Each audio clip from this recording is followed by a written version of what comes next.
This is NDTV, and you're watching Classics.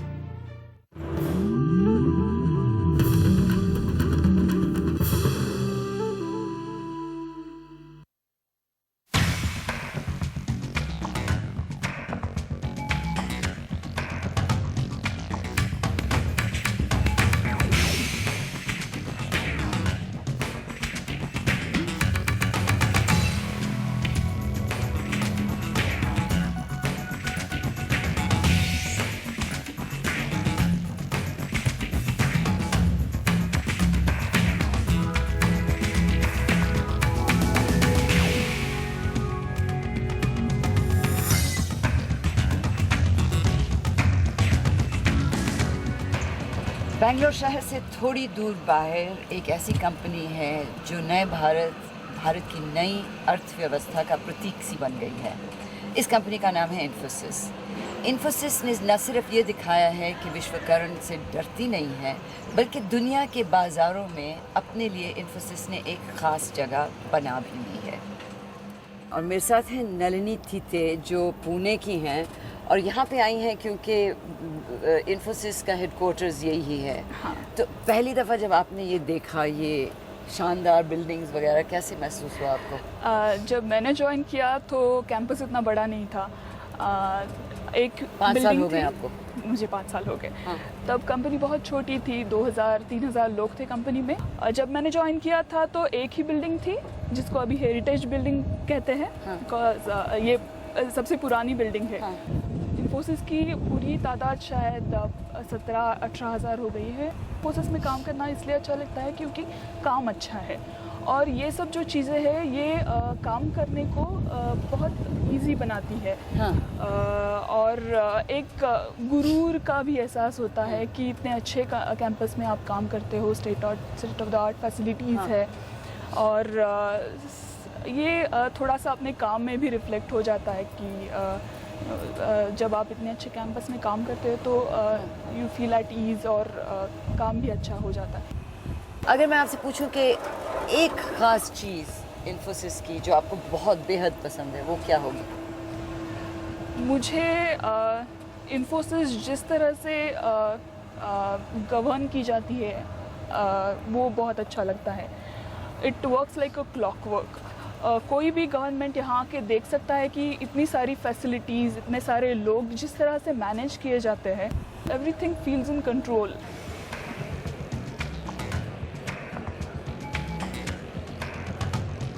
Infosys को 6 लोगों ने 1981 में 10,000 रुपए के निवेश से शुरू किया, ये सपना देखकर कि भारत में एक वर्ल्ड क्लास या दुनिया के स्तर की कंपनी बन सकती है।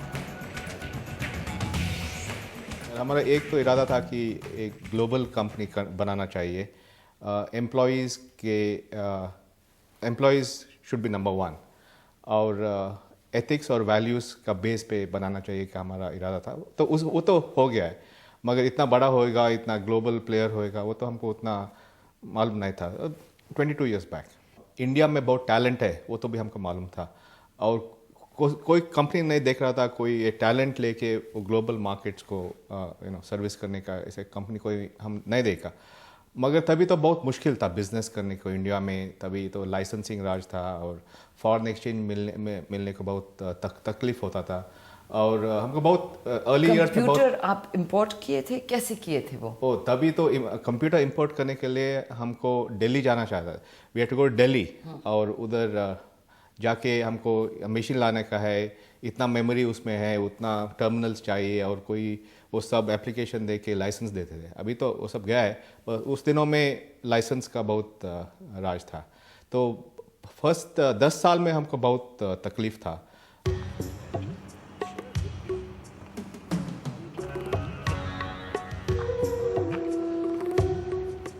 इन्फोसिस की ये आलीशान कैंपस देखकर यकीन नहीं आता कि ये सब पिछले 5-6 सालों में बना है।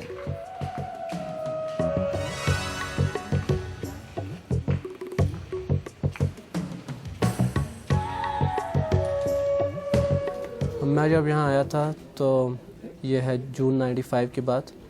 उस समय हमारे कैंपस जस्ट यहाँ पे शुरू हुआ था इलेक्ट्रॉनिक सिटी में। और कितने लोग थे उस वक्त कंपनी में? उस वक्त होंगे मेरे ख्याल से करीब 1,500-2,000 लोग होंगे मैक्सिमम। और माहौल कैसे था? माहौल उस समय लगता था कि हम सबको जानते हैं। HRD में जितने लोग थे, फाइनेंशियल में जितने लोग थे, सब एक ही बिल्डिंग में बैठते थे। तो कभी लंच के लिए जा रहे हैं, कभी कॉफ़ी के लिए जा रहे हैं, तो सबसे मिलना जुलना होता रहता था। तो वी न्यू एवरीबॉडी, सबको पहचानते थे। अब वो माहौल गया? अब तो माहौल काफ़ी कम हो गया है। इनफैक्ट कई बार ये विचार आया कि आजकल HRD में कौन है कुछ पता ही नहीं, किसी का नाम भी नहीं जानते। पहले सबके नाम जानते थे, सबके बारे में पता होता था, सबसे हाय हेलो होती रहती थी। उस वक्त बेहतर था कि अब? बेहतर तो दोनों ही समय अलग अलग हैं, तो ऐसे कंपेयर नहीं कर सकते। लेकिन उस समय छोटी कंपनी थी, छोटी कंपनी के हिसाब से जो चीज़ें होती हैं वो उसमें बहुत अच्छा था। और ये अचानक क्यों कि इतनी बड़ी हुई और कैसे? अचानक क्यों इतनी बड़ी हुई? हमारे जो डायरेक्टर्स हैं, CEO हैं, उनका बहुत बड़ा विजन है। दे आर सीइंग कि हमारी कंपनी राइट ट्रैक पे चल रही है, बिजनेस खूब अच्छे से आ रहा है। इन्फोसिस कैंपस की शोहरत इतनी हो गई है कि देश के बड़े बड़े नेता भी उसको देखने आते हैं। हमारा तो वही तो इरादा है कि अभी इन्फोसिस हम कैसे चलाते हैं। ये इंडिया में ही चलाते हैं हम अब और सब लोग इन्फोसिस चलाने वाले सब इंडियन लोग ही हैं। और इसी मिलियू में हम ऐसा कंपनी बना सकते हैं। तो वही प्रिंसिपल्स बाहर भी अप्लाई होते हैं। So our idea is to be a role model and तो प्राइम मिनिस्टर को ट्रेनिंग लेने आना चाहिए वैसे। No not that way. Prime minister आए थे वैसे? हाँ, प्राइम मिनिस्टर भी आए हैं और डिप्टी प्राइम मिनिस्टर भी आए हैं। क्या बोले वो देख के? हाँ, वो बोल रहे थे कि अभी IT companies like Infosys have become the new monuments of India, like the Taj Mahal. ऐसे बोला। ये सुंदर इमारतें, ये आधुनिक साधन सिर्फ दिखावे के लिए नहीं है। इनके पीछे ये सोच है कि इस कंपनी का असली धन यहाँ काम करने वाले लोग हैं।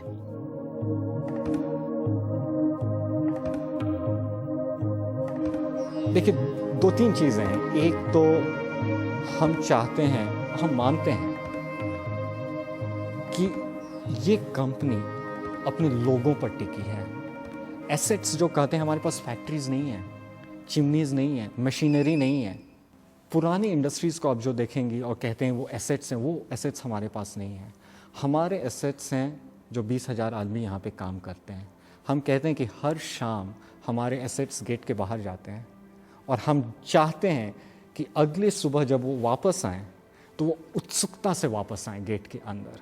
तो इसके लिए ज़रूरी है कि उनका काम करने का जो वातावरण हो, वो अगर हम विश्व स्तर का काम चाहते हैं तो वातावरण भी विश्व स्तर का होना चाहिए। तो वो तो देना ही है उनको।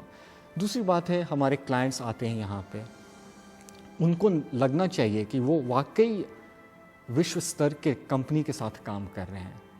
ऐसा है कि हम भारत में हैं, हम बेंगलोर में हैं, हमें उसका भी गर्व है कि हम भारतीय कंपनी हैं। लेकिन भारतीय कंपनी होने का मतलब ये नहीं कि हम विश्व स्तर के हों नहीं।